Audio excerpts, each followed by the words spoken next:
I'm going to pull a card here from this shadow deck to look at the current energy surrounding you. Awareness.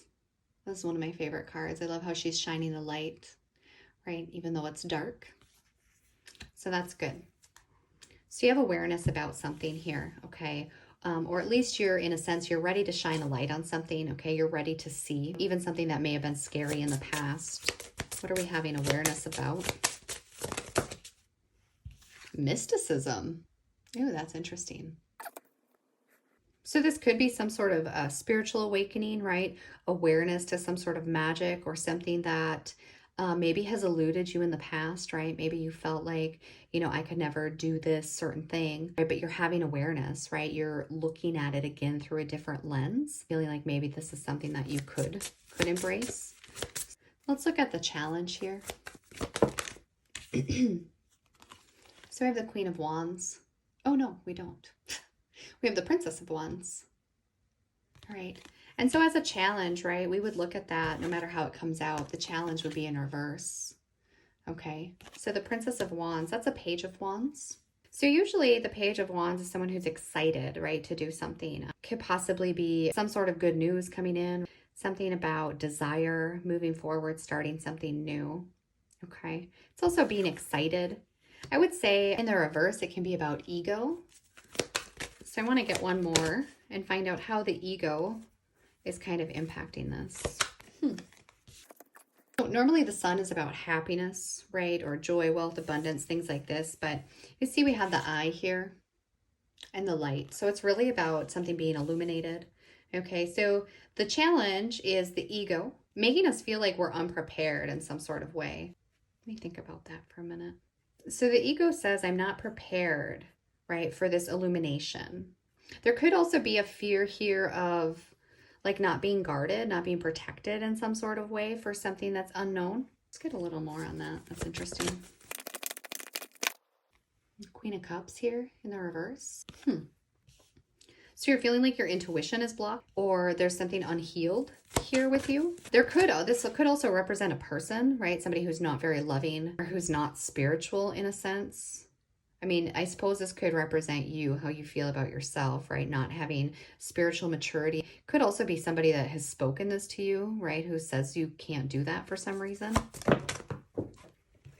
Interesting. Six of Cups. Could be something from your past. Could be something you learned as a child. If it's a religious upbringing, something in the past that happened, I would say, with some uncaring potential female or somebody who is non-spiritual or something like that. It could potentially be past life related, right? Kind of that healer's wound. So you have the Hanged Man and Justice. So this is a pretty big deal for you.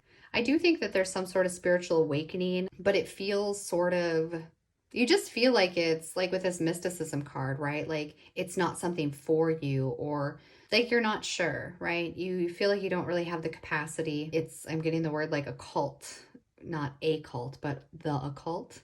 Maybe someone has told you that something like Reiki or healing, right, that these are evil things or something like that. It's mystical, it's foreign. And I do think that comes from, your ego is telling you you're not ready to see something, you're not ready for something to be illuminated, okay? And this could come from a feminine energy, potentially from the past, whether this life or another life. Some message you received, or maybe I know when I was a kid, I read a book about witchcraft, and one of my friends, her mom, said that she couldn't hang out with me anymore because I was a witch. And so you have these major arcana cards. So it means it's a big deal. So it's like there's been this pause, right? Or this shift in you. And so there's some sort of karma with the Justice card, right? Coming back in, something changing your perspective to shift the balance here, right? To make that change for you, to make you be able to see kind of what's true, right? Especially if you've relied heavily on the opinions of others, or you've had a lot of programming here. There's something about to shift. And I think karmically speaking, or even like past life speaking, right, there is something here for you to explore. Something has changed to allow that in, and I'm kind of curious what that is. Tell me about the Hanged Man.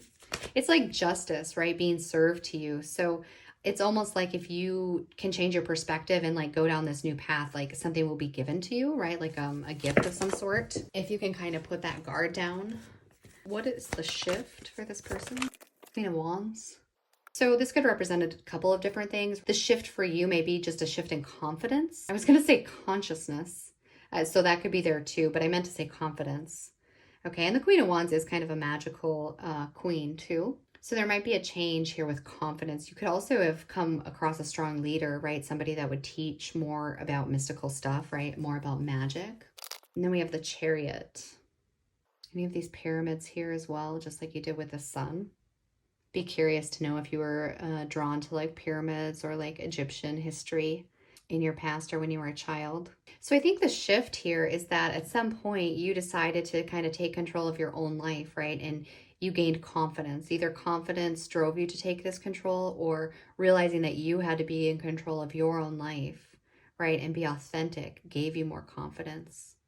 Okay, and so this shift in yourself, even if it was just a desire that you sent out into the universe, like a declaration, like, you know what, I really need to get control of my life. This has kind of shifted your awareness here, right? And by shifting your awareness, you're able to kind of be a little bit more open to any sort of spiritual awakening or something like this, okay? And so that's why this is coming up for you with this mysticism. So let's look for some advice here for you. So now you have the Queen of Swords. So really being clear. It's about having this clarity, this awareness. I mean, that's the advice.